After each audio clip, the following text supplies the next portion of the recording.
Good morning, class 4. This is chapter 15, past perfect and future perfect. The past perfect tense. The past perfect tense refers to a time earlier than before now. It is used to make it clear that one event happened before another in the past. Past perfect tense जो होता है वो time बताता है कि पहले कोई कार्य हो चुका हो.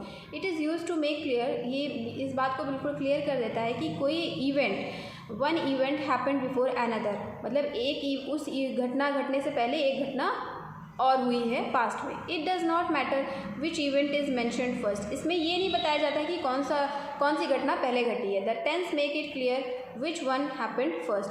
ये हमें टेंस से पता चलता है कि कौन सी घटना पहले घटी है. उसमें बताया नहीं जाता है, बट ये टेंस पढ़ने से हमें ये समझ आ जाता है. Now construction of the past perfect tense sentences in affirmative sentences, मतलब जहाँ पे हमें स्टेटमेंट सिंपल देना होता है. उसमें क्या होता है, सबसे पहले हम सब्जेक्ट लिखते हैं, उसके बाद हैड, फिर मेन वर्ब मतलब past participle form of verb और ऑब्जेक्ट. और जब नेगेटिव बनाते हैं तो इसमें क्या होता है कि सब्जेक्ट के बाद हैड, उसके बाद हैड के बाद नॉट लगा देते हैं और फिर वर्ब की पास्ट पार्टिसिपल फॉर्म और ऑब्जेक्ट. और इंट्रोगेटिव सेंटेंसेस में जो हेल्पिंग वर्ब होती है हैड ना, वो पहले लगा देते हैं, उसके बाद सब्जेक्ट, फिर वर्ब की पास्ट पार्टिसिपल फॉर्म और ऑब्जेक्ट. और या तो फिर हम इस तरीके से भी कर लेते हैं, WH वर्ड मतलब जो क्वेश्चन वाले वर्ड्स होते हैं उनको पहले लिखते हैं, उसके बाद जो है हैड, फिर सब्जेक्ट, फिर मेन वर्ब की पास्ट पार्टिसिपल फॉर्म और ऑब्जेक्ट. ओके, तो ये कंस्ट्रक्शन इस तरीके से हम सेंटेंसेस का करते हैं.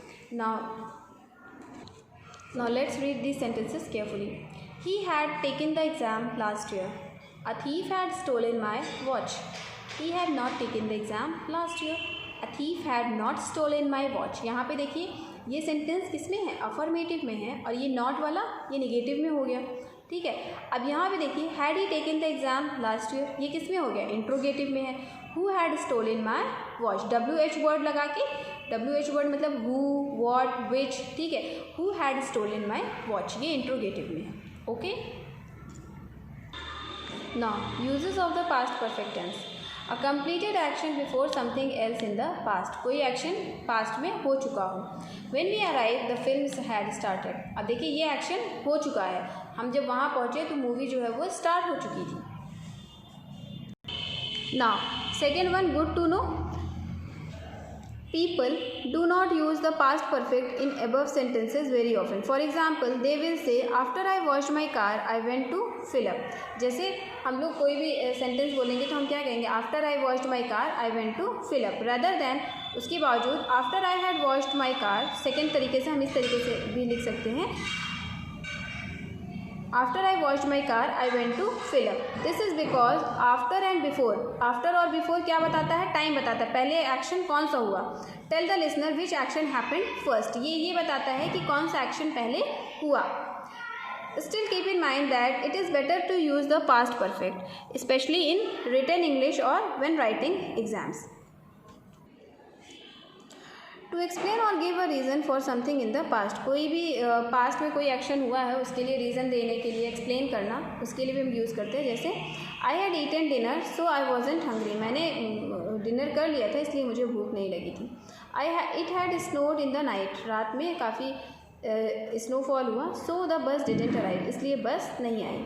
Something that started in the past and continued up to another action in the past. कोई घटना पास्ट में हुई और जो कि अभी कंटिन्यू है दूसरे एक्शन के होने तक.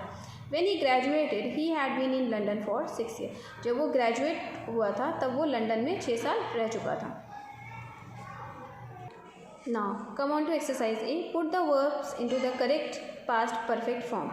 The doctor took off the plaster that he had put on 6 weeks before. The waiter brought a drink that I had not ordered. The children collected the chestnut that had fallen from the tree. The storm destroyed the sand castle that we had built. He had not been to Cape Town before 1997. When she went out to play, she had already done her homework. My brother ate all of the cake that our mum had made. She had not ridden a horse before that day. Now come on to exercise B. Fill in the blanks with the suitable verb form. I have studied Japanese before. मैं Japanese पहले से पढ़ा हूँ. She baked a lot before she opened her shop. We had a lot of trouble because we lost our passport. They studied English before they moved to Canada. You enjoyed the movie because you have already read the book. She really liked him because he helped her. We got into the restaurant only because we have reserved our places. I have been to India before 1986.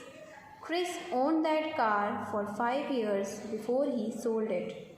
You have cooked a lot because you were so hungry. The future perfect tense. The future perfect tense is used to express an action which will occur in future. Future perfect tense किसके लिए use होता है? जब कोई action future में होगा. It expresses a sense of completion of an action which will occur in future. ये हमें इस बात को बताता है कि कोई एक्शन फ्यूचर में होगा और वो फ्यूचर में ही कंप्लीट होगा. वी एड टाइम एक्सप्रेशन, और इसमें हम टाइम कैसे लिखते हैं? जैसे बाय करके, बाय के साथ टाइम लिखते हैं. Such as by the time, by then, by the year 2018, by March 25 to describe this kinds of activities. Now construction of the future perfect tense sentences. In affirmative sentences, affirmative sentence जब हम लिखते हैं, जब positive sentence means या जिसमें statement लिखना होता है, सब्जेक्ट के साथ विल हैव या shall have plus main verb, मतलब पास्ट पार्टिसिपल फॉर्म में, और उसके बाद ऑब्जेक्ट. निगेटिव सेंटेंसेस में हम कंस्ट्रक्शन कैसे करते हैं? सब्जेक्ट के साथ विल या शैल प्लस नॉट, विल शैल के साथ विल नॉट या शैल नॉट. ठीक है. Have main verb past participle form में, और उसके बाद ऑब्जेक्ट. हैव के साथ मेन वर्ब जो कि पास्ट पार्टिसिपल फॉर्म में लगेगी, और ऑब्जेक्ट. इंट्रोगेटिव जब बनाते हैं तो इंट्रोगेटिव में विल और शैल पहले आ जाता है, फिर सब्जेक्ट, हैव के साथ मेन वर्ब की पास्ट पार्टिसिपल फॉर्म और ऑब्जेक्ट. और या तो फिर हम WH वर्ड मतलब व्हाट, विच. ठीक है.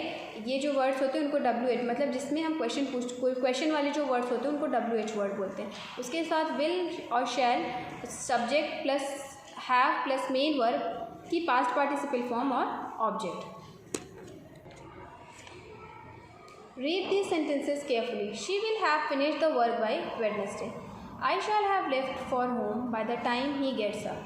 She will not have finished the work by Wednesday. I shall not have left for home by the time he gets up. Will she have finished the work by Wednesday? When shall I have left for home?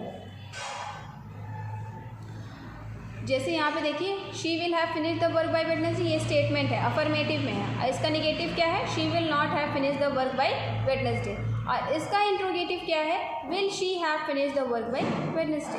Okay, समझ में आया? अब यहाँ पे देखिए simple statement है, यहाँ पे ये सिंपल स्टेटमेंट है, फिर उसी का ये देखिए निगेटिव विल नॉट हो गया, फिर यहाँ पे उसका इंट्रोगेटिव में क्या हो गया? Will she have finish the work by Wednesday. Now, uses of the future perfect tense. Future perfect tense का यूज़ कहाँ होता है? To express an action that will be completed in future. कोई भी एक्शन हम ये बताने के लिए करते हैं, कोई भी एक्शन फ्यूचर में कंप्लीट होगा.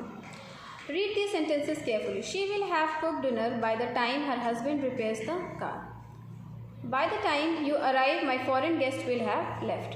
To say that an action will be completed before a specific time in the future.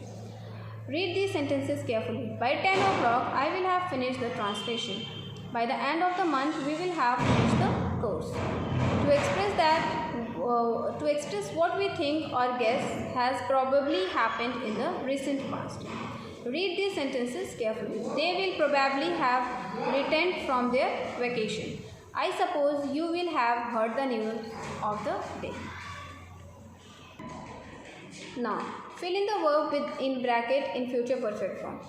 यहाँ पे देखिए फ्यूचर परफेक्ट में हमें करना है, यहाँ पे फिनिश वर्ड दिया हुआ है. I will have finished this by 8 o'clock. Sam will have left by next week. She will have discussed this with her mother tonight. The police will have arrested the driver. We will have done the washing by 10 o'clock. She will have visited Paris by the end of the next year. By tomorrow morning, he will have slept wonderfully. By next year, she will have received her promotion. Now come back to exercise E. Combine the following pair by changing them into future perfect tense. इनको हमको future perfect में change करना है. देखिए, the children will eat all the cake. The children will have eaten all the cake before their mother comes. The fire will destroy the whole building before the firemen arrive. The fire will have destroyed the whole building before the firemen arrive. The patient will die before they reach the hospital. The patient will have died before they reach the hospital. He will leave before you reach his place. He will left before you reach his place. We will pay back all our debts before we leave this city. We will have paid back all our debts before we leave this city. She will finish the job by the end of this month. She will have finished the job by the end of the month. So student, this chapter 15 is over. Have a look at the chapter and prepare 14 and 15 chapter for your Unit 3 exam. Okay, thank you.